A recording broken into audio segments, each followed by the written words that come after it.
If you give me a second. Thank you, everyone, and good morning and good afternoon to some of you. I know we're a global group here, and Jeff for getting up so early. And thank you, Carlos, for the opportunity to share these ideas regarding landscape and migration, and to broaden our collective understanding of and our advocacy for principles and best practices impacting environmental and social equity.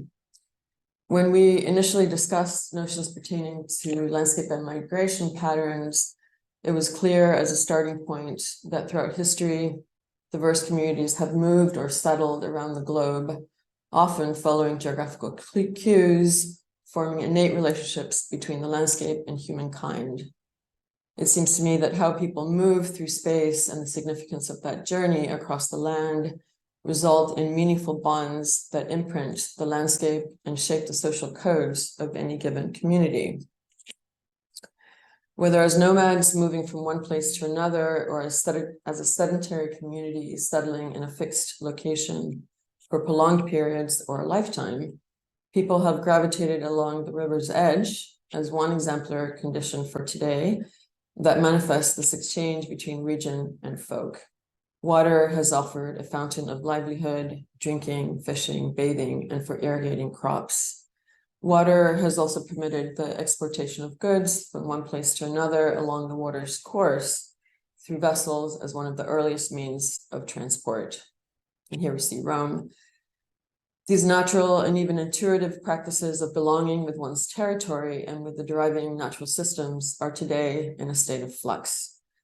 Norms are being threatened, and the cultural values as related to the landscape are drastically shifting, provoking detrimental hardships on nomadic and sedentary groups through forced migration patterns. Our climate crisis and our climate culture are misaligned. Natural disasters, hurricanes such as Sandy in New Orleans and MARÍA in Puerto Rico, have been devastating to local communities with the lowest income levels, leaving many without food, power, or a roof over their head. In 2015, Bangladesh along the Bengal Delta exposed 60% of its 1.7 million people to flooding risks, and is considered the highest flood risk zone in the world, second to the Netherlands. Yet in Bangladesh, more than 20% of the population lives below poverty lines. Only a few months ago, in September of this year, coastal flooding in Derma, Libya, wiped out more than 11,000 people all at once. These are only but a few climate scenarios that offer glimpses of how some of the most vulnerable communities across the globe are most impacted. Those who one may consider lucky enough to survive have nothing left and will have to move out to higher ground if it's available and attempt to start all over again somewhere else. This tragic and vulnerable experience is a climate phenomenon whereby space and people are broken. Communities are also being forced to move from their region due to the floods that have wiped out entire crops and cropland, as has been discussed earlier this morning. Food and food production in either flood zones or barren land are no longer yielding agricultural products, giving them fertile soil quality.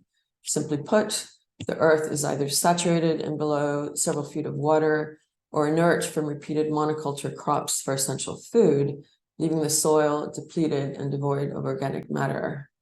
The desiccating heat, moreover, over the landscape is yet another recognizable catastrophe of our climate era that is pushing people out, and unfortunately and unfairly, the most unrepresented and those who need the most. And there's more. As many of you may know, my work, predominantly in Latin America, explores urbanization and environmental and social justice. In this region, environmental and social dilemmas are born from political masterminding and deriving economic, social, and spatial conflicts. These schemes have repeatedly resulted in the displacement and migration of millions of agrarian people. As a pilot study, I have examined Medellin, Colombia, as the second largest city in the country, where since the onset of the armed conflict during the late 1950s and mid-60s, more than 8.4 million people have been forcibly displaced, migrating from the agrarian region and productive regions toward the city's growing urban center. My view is that climate issues today are riddled with political ones, as I believe many of you may share. Without going too far back, it's important to recognize for how long now international interventions into Latin America have not only driven a poor labor force through substandard wages and social and economic fracture, but have also exacerbated climate issues in underdeveloped regions of the global South.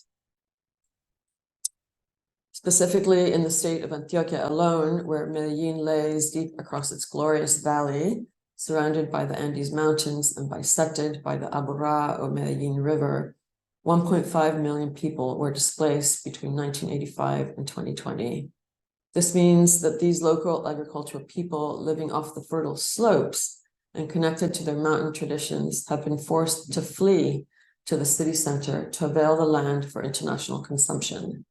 By this, I mean for the production of tropical fruits, flowers, and also gold mining, extraction, and coca, of course, to be exported to the north to supply our demand for commodities and a good, if not luxurious, standard of living. Moreover, because of this unequal exchange, one might say that the people of Medellin are today in a push-pull situation, expelled from their countryside and obligated to serve inside the urbanizing city. They can no longer occupy their green mountainside, as this is for international exploitation and production, as I emphasize. Down in the city, migrants have arrived only to survive, though without the economic or educational standing that affords them the full potential engagement or enjoyment of the colonial and colonized city. Today, Medellin has exceeded its development and urban footprint, with the population having reached over 4 million inhabitants, densely packed in a small area of only 382 square kilometers, with an average of about 11,000 people per square kilometer. 30% of the city's people live in substandard conditions, with roughly 32 square meters or 345 square feet, with inadequate access to safe water, inadequate access to sanitation and other infrastructure, poor structural quality of housing, where they're overcrowded, they have to endure insecure an insecure residential status. In a steep and densely settled valley, there is literally no more room to grow. The city center is over capacity, the slopes are overbuilt with profitable real estate, and the ecological reserve zones, which delineate the border between the safe and precarious slopes, are experiencing an entourage of undocumented or informal settlements, which is a dirty term. Globally, over 4 billion people today live in urban areas and 1 billion in informal settlements. This number is projected to grow to 6.6 billion living in cities and 2 billion in informal areas by 2050. In essence, the migrants who originated from the mountainside are now being pushed out again, this time back up where they originally came from, expelled once more. And although Antiochians may be climbing back up the mountainside as they return to more familiar ground, the agricultural areas are no longer the same. Instead, people are being placed in banal holding tanks that house numerous displaced people disconnected from one another or their agrarian customs, held in monolithic, faceless concrete blocks, high up and without connections to the ground. These second-time migrants are predisposed to perpetual eviction patterns framed by development, gentrification, and cultural censorship through their usurped and wrangled territories.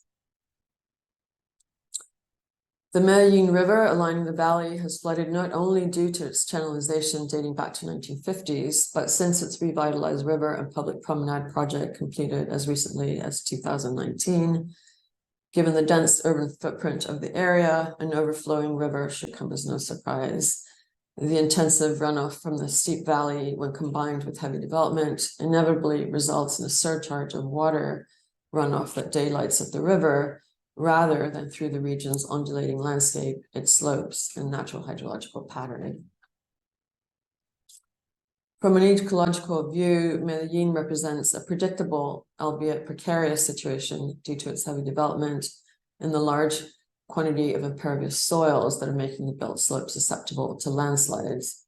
It demonstrates the delicate matter of foregoing the land and the catastrophic environmental issues that can ensue with rivers flooding and settled mountainsides collapsing and people needing to run. Yet from a social perspective, this precious city is indicative of not only climate disasters and subsequent migration, but also by forced migration influenced by a development frenzy driven by dollar signs, greed, and sadly, unplanned urbanization in Latin America and the global South. In essence, these are cyclical syndromes of migration provoked by disputes between environmental and cultural principles that are framed by political and financial agendas. To move ahead, the city's political boundary must shift to include a greater number of inhabitants. To simply draw a line of division and forego those on the other side is not feasible from either an environmental or social stance. Ecologies run through and cultural norms are forged on both sides of imaginary lines. Considering city regions and extending new links for evolving urban centers offer progressive ideas that need to be explored further. Medellin shares many lessons about extending the city and providing citizens with the right to their city. Finally, we must create new frameworks for inviting displaced communities to adapt and reconnect to the landscape by including planning measures that permit people to cultivate and invest in their new landscapes. That's a whole nother talk, which I'm happy to share another time. But for now, thank you for listening. Thank you, Maria, for a most comprehensive and enlightening presentation.